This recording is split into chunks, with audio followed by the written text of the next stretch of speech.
just unpack kuningi eMzansi ku-news galo. Uyamkhumbula Olive ku-SABC. This guy is in entertainment, but it's the stuff he does. Hi guys, angazi noma imali, is it greed? Like what goes on in his mind? I'm always asking myself. Lo muntu lo uke wenza into esisabisayo, unspeakable, la ikhulumeki into yakhona. That is why fanele ngichaza ngesiZulu ngoba angazi ukuthi uYT uzothini ngale ndaba yebo leyo nto. So brothers wake waboshwa yezo, waphuma ngebail. Nakhona uphuma kanjani ngebail ukuthi you've deleted someone? Umuntu wakhe watholakala in some pits of some toilet somewhere ngapha. Kusho sikhona phela koVenda. Understand that? That's why bese ngizothi ngapha in the north. Uyabona ukuthi ngizoyibeka kanjalo. Hayi usistazi eseshonile. Kotholakala sengathi ubhuti involved kulezo zinto kanjalo. This is your wife. Is there anything like that? Hayi manje he's gone to other places after bail yakhe. Uphumile ukwi-bail guys. Like I'm saying ukuthi naleyo bail, how did you get it? Ngoba awukho right. Right. Ubrothers ke ngicela ngitshela ukuthi manje usabisana. So now what is done is that uclaim imali nge-fake deletion kama wakhe wathi their mother is not alive anymore. So unalived and then ufuna imali ethizeni. Uboshiwe again guys, he's behind bars again. Like even guys, like I can try. You know those type of people who sit down, they always doing fraud, doing stuff isn't right. Like that's all you think around when you think what's okay today. So like just go to work, do something to get money. Like what is this? I am going to this time uzophuma because manje sekutho too much guys. Ungazo fake your moms. Deletion to my second emhlabeni so that you can get insurance, man. Those are crazy things. Like he didn't say with Rosemary, these things don't end well.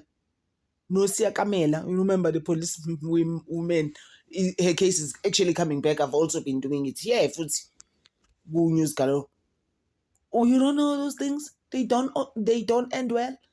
Just do something. The problem with the you can't believe it. And the chances are as I told you, the insurance, bathole sebebona leyo nto ukuthi nje hawu nangumuntu bambamba. You brothers is a lot guys. Like he even went as far as making a tombstone for a fake for umawakhe just to do this crime. Like kanjani guys, nini wawukadubula inkosikazi yakho, you outside on bail ya 50,000. Manje you actually behind bars again for rubbish of the rubbishes. Like who even does this to themselves? Wenza ngisho ifake the certificate for uma wakhe nini uma wakhe was going to SASSA yo applyela ipension. How what's now usaphila yini? Ngoba kade wafa. I'm just like, yes guys, you know what? Some things they actually not funny, but they actually said us about this guy is Dilulu. I am telling you. Akekho right lo. Futhi nangu uBushiri wadla imali zabantu guys. Please was esontweni nje futhi yabo imali ngisho zabacula abanye ezingesa mention phela manje ama millions and millions of rands nini wadla ngisho Bishop abanye basesontweni abaphethe naye abakhulu esontweni laba bethi mangaba abantu bewa ababambe wadla imali zabo. Because the problem with uBushiri, how he came here, he's got this thing yokuthi thina la eSouth Africa sifuna ukusindiswa yezwa. Abanye ke bamlandela ke like that. Bamlandela maybe landela isonto lakhe uzobe kutshela ukuthi ubeyibona again ukuthi into zakho ihambe kahle letha 1 million yakho nayo yonke pension fund yakho. Isonto America, is there anything like this? When we were growing up, these things they didn't exist. Sasihambela kahle nje amasonto etha normal eSwazi ukubona. Wafika ubrothers. Nabanye ke ngeke futhi ngisaba mention abaqhamuka ngale eAfrica phezulu ba igama labo lino N labo nje ngisaba mention bayalida ke la South Africa, although most of their churches they've died out. Ngibeke nje kanjalo. And then now he's been extradited from eMalawi ukuthi abuye la azomela indaba zakhe lezi ayibalekele yena nenkosikazi yakhe. they are back again. Bazoface music. Kuba zingana izinto abazenzile. Fraud, money laundering, crazy stuff. Like ufeel ukuthi why? You think it's in asiyilima la we needed your church team ukuthi sibe right. So unayo sanabalandeli njengoba ubona uMotoso. Umbona uMotoso ukhona ngale kule nye channel yami. Nala futhi ukhona. Kula ku news galo ukhona futhi kwenye channel yami le what's the tea siyahlazina hambe nombheka khona indaba zakhe. Akekho right. The judgment is actually coming out on the I think on the 14th on Monday of April. Case yakhe. I think the date judgment day.